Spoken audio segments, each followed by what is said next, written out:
ಎಲ್ಲರಿಗೂ ನಮಸ್ಕಾರ.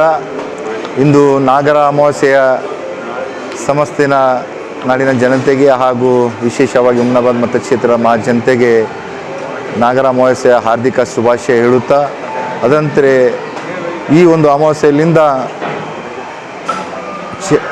ಶ್ರಾವಣ ಮಾಸ ಪ್ರಾರಂಭ ಆಗ್ತಾ ಇದೆ. ಆದ ಕಾರಣ ಇಂದು ಈ ಒಂದು ಅಮಾವಾಸ್ಯೆ ದಿವಸ ನಮ್ಮ ನಾಗಭೂಷಣ್ ಪಾಟೀಲ್ ಪರಿವಾರದಿಂದ ಅನ್ನದಾಸೋಹ ಒಂದು ಕಾರ್ಯಕ್ರಮವನ್ನು ಕೂಡ ಹಮ್ಮಿಕೊಂಡಿದ್ದೆವು. ಆರಾಧ್ಯ ದೇವರಾದಂಥ ಶ್ರೀ ವೀರಭದ್ರೇಶ್ವರ ದೇವಸ್ಥಾನದಲ್ಲಿ ಪ್ರತಿ ಅಮಾವಾಸ್ಯೆದಂದು ಈ ಅನ್ನದಾಸೋಹವನ್ನು ಮಾಡಿಕೊಂಡು ಹೋಗ್ತಾ ಇದ್ದೆವು. ನಾವು ಇಲ್ಲ, ಎಲ್ಲ ಸದ್ಭಕ್ತರು ಕೂಡ ಮಾಡ್ತಾ ಇದ್ದಾರೆ.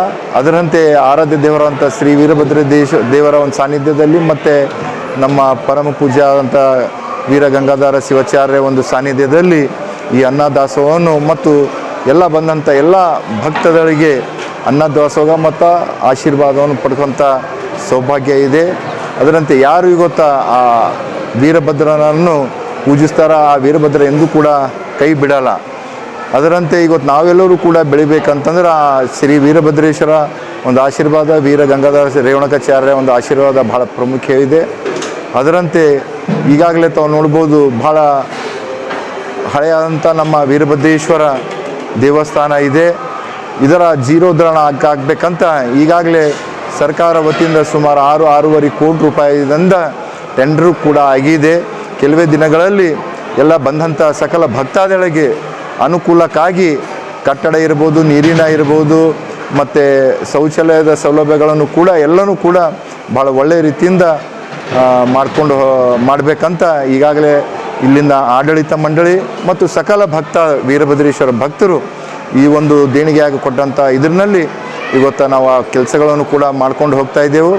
ಇನ್ನು ಹೆಚ್ಚಿನ ವೀರಭದ್ರ ಯಾಕಂತಂದರೆ ಇವತ್ತು ವೀರಭದ್ರ ಇವತ್ತು ನಮ್ಮ ಹುಮ್ನಾಬಾದು ಬೀದರ್ ಜಿಲ್ಲೆ ಅಂತ ಸೀಮಿತ ಅಲ್ಲ, ಇಡೀ ಭಾರತ ದೇಶದಿಂದ ಭಾಳಷ್ಟು ಭಕ್ತಾದಿಗಳು ಬಂದು ಆ ವೀರಭದ್ರನ ಒಂದು ಆಶೀರ್ವಾದ ಪಡ್ಕೊಂಡು ಹೋಗ್ತಾ ಇದ್ದಾರೆ.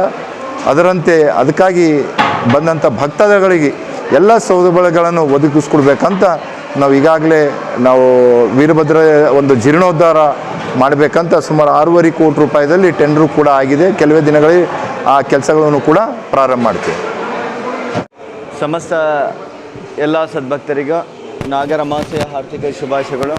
ನಾಳೆ ಬರುವಂಥ ಶ್ರಾವಣ ಮಾಸದ ಆರ್ಥಿಕ ಶುಭಾಶಯಗಳು ಹೇಳೋದ್ರ ಮೂಲಕ ಇವತ್ತು ಇತಿಹಾಸ ಪ್ರಸಿದ್ಧವುಳ್ಳುವಂಥ ವೀರಭದ್ರ ದೇವಸ್ಥಾನದಲ್ಲಿ ಶ್ರಾವಣ ಮಾಸ ನಿಮಿತ್ತವಾಗಿ, ನಾಗರ ಮಾಸ ನಿಮಿತ್ತವಾಗಿ ನೂತನವಾಗಿ ಶಾಸಕರಾಗಿರುವಂಥ ಡಾಕ್ಟರ್ ಸಿದ್ಧಲಿಂಗಪ್ಪ ನಾಗಭೂಷಣ್ ಪಾಟೀಲ್ ಅವರ ಒಂದು ದಾಸೋಹ ಸೇವೆಯನ್ನು ನೋಡ್ತಾ ಇದ್ದರೆ ಭಾಳ ಒಂದು ಸಂತೋಷ, ಸಂಭ್ರಮ ಭಾವಿಸ್ತಾ ಇದೆ. ಸಂತೋಷ ಯಾಕಿದೆ ಅಂದ್ರೆ ಮನುಷ್ಯ ಉತ್ತರೋತ್ತರವಾಗಿ ಬೆಳಿಬೇಕಿತ್ತಂದ್ರೆ ದಾನ ಧರ್ಮ ಹಾಗೂ ಸಾಮಾಜಿಕ ಸೇವೆ ನಿರಂತರವಾಗಿದ್ದಾಗ ಮಾತ್ರ ಸಾಧ್ಯ. ಅದೇ ರೀತಿಯಲ್ಲಿ ವಿಶೇಷವಾಗಿ ಇವತ್ತು ನಾಗಭೂಷಣ್ ಪಾಟೀಲ್ ಅವರಿಗೆ ನೆನೆಸ್ಬೇಕಿತ್ತಂತಂದ್ರೆ ಎಲ್ಲಕ್ಕಿಂತ ಮುಂಚೆ ಅವರ ಮಾರ್ಗದರ್ಶನದಲ್ಲಿ ನಾವು ಶರಣಪ್ಪ ಪಾಟೀಲ್ ಅವರು ಕೂಡ ಅನ್ನದಾಸೋಹದಲ್ಲಿ ಹುಮ್ನಾಬಾದ್ ನಗರದಲ್ಲಿ ವಿವಿಧ ಕಡೆಯಲ್ಲಿ ಸೇವೆ ಮಾಡಿದ್ದು ನಾವು ನೋಡೀವಿ. ಅದೇ ಮಾರ್ಗದಲ್ಲಿ ಎಲ್ಲ ಪಾಟೀಲ್ ಪರಿವಾರದ ಡಾಕ್ಟರ್ ಸಿದ್ಧಲಿಂಗಪ್ಪ ಪಾಟೀಲ್ ಅವರಾಗ್ಬೋದು, ಸಂತೋಷ್ ಪಾಟೀಲ್ ಅವರು ಆಗ್ಬೋದು, ಕಾಳಪ್ಪ ಪಾಟೀಲ್ ಅವರು ಆಗ್ಬೋದು ಹಾಗೂ ಎಲ್ಲ ಪಾಟೀಲ್ ಪರಿವಾರದವರು ಒಂದಾಗಿ ಇವತ್ತು ಸೇವೆ ಮಾಡ್ತಾ ಇದ್ದದ್ದು ನೋಡಿದ್ರೆ ಭಾಳ ಸಂತೋಷ ಅನ್ನಿಸ್ತಾ ಇದೆ. ಆ ವೀರಭದ್ರ ಮಹಾಸ್ವಾಮಿಯ ಪ್ರೀತಿ ಹಾಗೂ ನಮ್ಮ ಕರುಣೆ ಯಾವತ್ತೂ ಕೂಡ ಪಾಟೀಲ್ ಪರಿವಾರಕ್ಕಿದೆ.